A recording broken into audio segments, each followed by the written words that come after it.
Welcome to She Sells Radio. Oh, we have got a good, juicy topic for you today.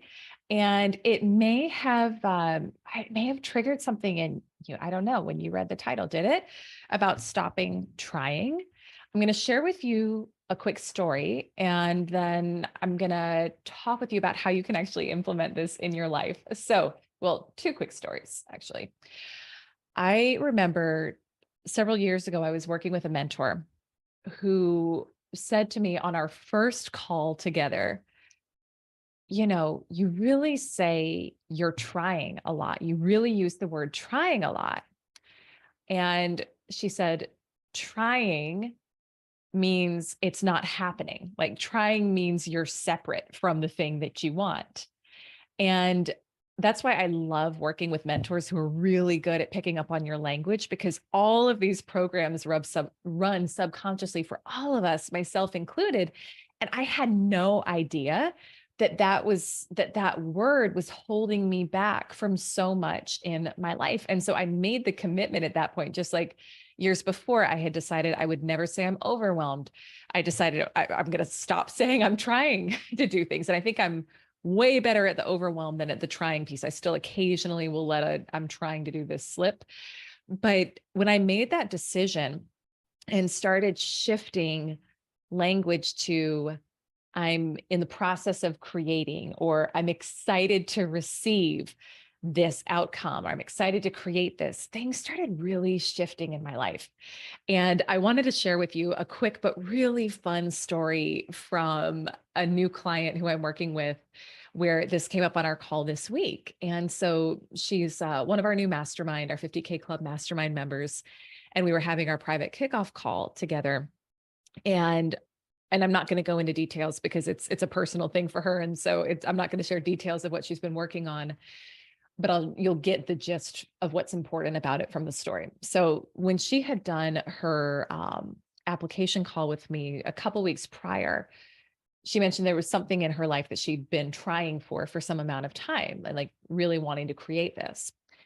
And when she said it, I could just feel her energy was like, it was that striving energy that we get when we're trying for something. Because when we have that energy of, I have to try for this, it's that energy of like you're not attached to it yet. It's separate from you. You're having to work really hard for it. And anything that we feel that way about in our lives and our careers, when we feel like we're having to push or try or struggle or force, or it's just not happening, that's actually the resistance that's keeping you from the goal that you want to achieve. And so my one piece of feedback to her on this call was, when you describe this goal, I want you to stop saying you're trying for it.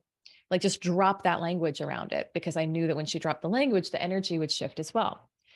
So we get on our kickoff call a few days ago, and she tells me, I mean, it must have been a couple days after that conversation and that decision she made to drop that word. The thing that she thought was going to take so long and be so hard and may like not even happen for her, it had literally happened like that. And all she did was she stopped trying.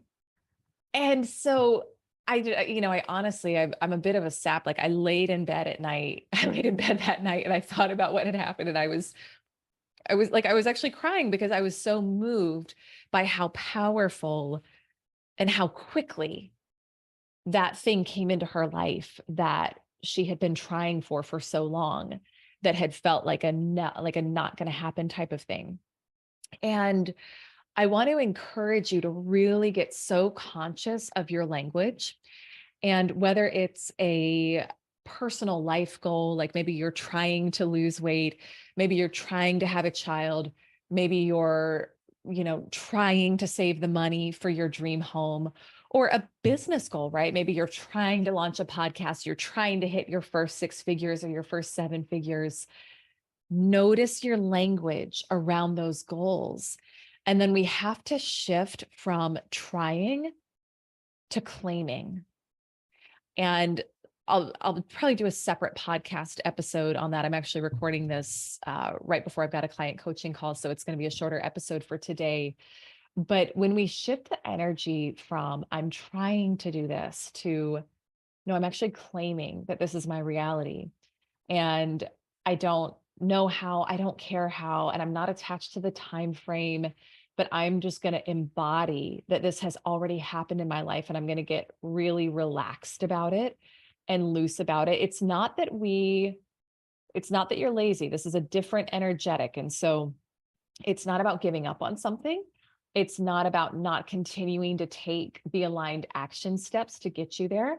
It's a shift in your energy where suddenly that thing that you've been trying for, that you felt not good enough for, like it was never going to happen for you, you're no longer available to have that striving type of energy for it or to be in that amount of struggle around it. And instead, now you're just going to claim it as if it was already done. Because if it was already done, and we know that 95% of you achieving your goals is becoming an energetic match for what you want, which means thinking the thoughts that are in alignment with what you want, feeling the feelings, and then taking the aligned actions. And you must become an energetic match for it first before it can happen in your life. But if it had already happened in your life, would you have the energy of separation from it? Would you have the energy of trying, or would you have the energy of completion and the energy of celebration and the energy of gratitude and appreciation? And so that's where the acting as if piece comes into play. And we have to consciously notice, when am I shifting back to separation energy? When am I feeling separate from my goal? When am I going back into I'm trying? And the first step is just to be so cognizant of your language and your thoughts. And if you simply make one decision today as a result of this episode and you say, you know what, I'm going to drop trying from my language around my goals.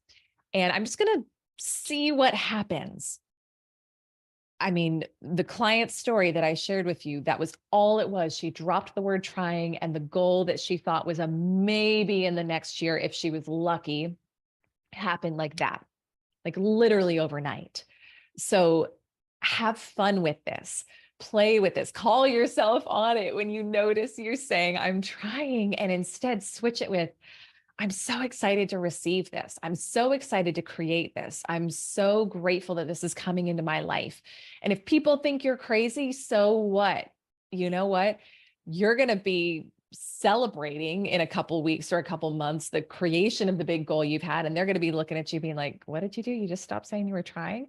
And you're going to say, yeah, it's exactly what I did. And then they're going to want to do that too. So anyway, my friend, I hope this spoke to you today. I just want to encourage you in your journey. Remember, what you want wants you back. So stop the trying around it, drop the striving energy around it, claim it as yours, as the goal is already complete and done, and you are ready to receive it. Super grateful to have you in the She Sells community. Send me a DM. I'm at Elise Archer on all social. I'd love to know what spoke to you most about this episode. And I will see you on our next episode.